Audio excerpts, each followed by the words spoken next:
Republican Ed Gillespie and Democrat Ralph Northam met September 19 on a brightly lit stage in McLean, and for an hour politely discussed a laundry list of issues in front of a studio and television audience. Headlines about the debate created a narrative that would hold for weeks. Yes, Virginia, politics can still be civil in the Trump era, NBC News said. Few fireworks in gentlemanly Virginia gubernatorial debate, wrote Politico. I've watched every VA Gov debate since 1981, the University of Virginia's Larry Sabato tweeted. Never have two nominees been so respectful. They barely raised their voices. Now, with Virginia voters set to choose a new governor Tuesday, Northam is limping to the finish line. He has struggled to rebuff Gillespie's relentless attacks and has been unable to retake the initiative. He has even come under attack from other Democrats for moving closer to Gillespie's positions on a few issues. Democrats hope their advantage in registered voters, combined with anti-Trump sentiment, translates into victory.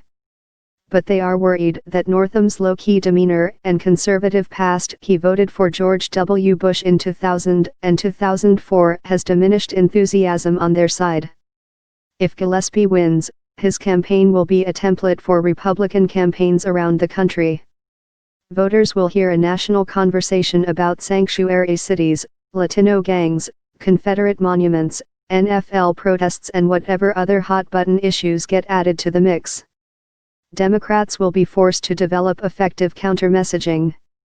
If Northam wins, it will be viewed as a defeat for Trump and Trumpism, much more so than the results of Alabama's Republican primary in late September.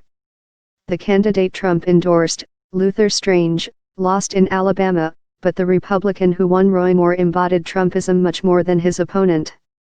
The course of events since the debate in Northern Virginia illustrates the difference between the two men. Gillespie and Northam are both known by friends and acquaintances as decent and intelligent men. But only one has a long history in the cutthroat world of electoral politics. Gillespie has spent 2 decades at the highest levels of Republican national politics. He was involved in the Florida recount that decided the 2000 presidential election. He chaired the Republican National Committee. He was a senior advisor to the president in George W. Bush's administration. He oversaw the GOP's national effort to win over state legislatures and subsequently use those state House majorities to draw congressional districts in a way that helped Republicans dominate the House of Representatives. And he was in Mitt Romney's inner circle during the 2012 presidential campaign. During the 2012 election, he complained to reporters about the increasingly cynical culture of political combat. In 2014, he ran for the U.S. Senate in Virginia and almost pulled off a huge upset of Senator Mark Warner, a Democrat. Northam is a country doctor with comparatively little political experience.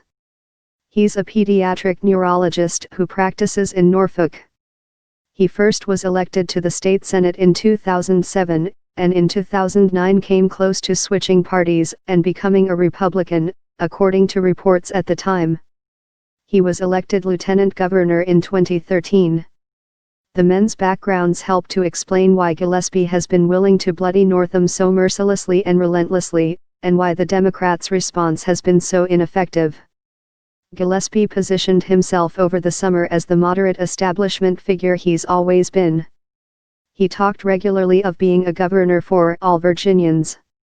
He told me in June that he had come to understand the term Black Lives Matter as a positive thing, after first being turned off. I remember the first time I heard Black Lives Matter, and my reaction, I'm sure, was similar to that of many others, which was, well, of course they do. All lives matter, Gillespie said, seated in his Alexandria office. As I thought about it and talked to people, it occurred to me that I never felt the need to say white lives matter. The fact that a significant portion of our fellow citizens feel the need to tell us that tells me something. What does it tell you? I asked him. It tells me that, well, I'll just leave it at that, Gillespie said, stopping himself from answering. He had just won the Republican primary but only barely over a far-right candidate, Corey Stewart, who campaigned as an immigration hardliner and who made Confederate monuments a rallying cry. After the attack, Northam jumped to more forcefully call for the removal of Confederate statues from public places. Gillespie, however, took a more aggressive stance in favor of keeping the monuments. He also hired an organizer around that time from Southwest Virginia who had been a top Donald Trump organizer in the state, who had said those who wanted to move Confederate statues to museums were communists. And on August 30, Gillespie released his first ad hitting Northam over sanctuary cities, even though there are none in Virginia.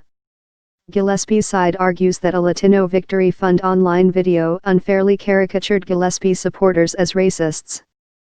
The LVF ad depicts an immigrant child's nightmare in which he and his friends are fleeing a pickup truck with a Gillespie bumper sticker and a Confederate flag. This ad tars everyday Virginians as bigots, tweeted Garen Shipley, a spokesman for the Republican Party of Virginia. The LVF ad was intended to alarm viewers, like Gillespie's gang ad. Assessing the fairness of the ads is complicated. MS-13 is not a new problem. It has had a significant presence in the area for 2 decades. But there's some evidence of a resurgence in the gang's strength, and there have been some grisly murders of late. However, most victims of the gang's violence are other Latinos, who clearly aren't the intended audience for Gillespie's ads. In this context, immigrant and minority concerns about violence are obviously heightened. The LVD ad illustrates this fear and argues that Gillespie is encouraging bigotry and xenophobia with his advertising. Virginia Democrats sent a mailer to voters in late October showing photos of Gillespie, Trump, and torch-bearing white nationalists who marched in Charlottesville. "This is our chance to stand up to Trump, Gillespie, and hate," the mailer said. After Gillespie's MS-13 ads, he released 2 TV ads about Confederate monuments, doubling down on his insistence that they stay up. There was no mention of the thoughtful conversation about these sensitive issues that Gillespie had talked about as recently as August. And then this past week, Gillespie came down hard on NFL players who have taken a knee during the national anthem before their games to protest police brutality and racial injustice. "You'd never take a knee, so take a stand on election day," said a Gillespie mailer sent to voters. It was a long way from the comments Gillespie had made to me a few months earlier about how he understood why African Americans had taken to saying "Black Lives Matter." Most of the athletes who have participated in the NFL protests are black, and attitudes about the issue break down sharply along racial lines. Polling in the final days of the campaign has shown a slight Gillespie surge. The Real Clear Politics average for all public polling still has Northam ahead by 3 points. Yet the conversation has been almost entirely about Gillespie, which has Trump allies feeling good about both the Virginia race and their own burgeoning brand of populist nationalism. Steve Bannon, the former Trump advisor and head of Breitbart News, credited Gillespie's hard right turn with saving his candidacy. "It was the Trump-Stewart talking points that got Gillespie close and even maybe to victory," said Bannon, referring to Gillespie's hard right primary opponent. "It was embracing Trump's agenda."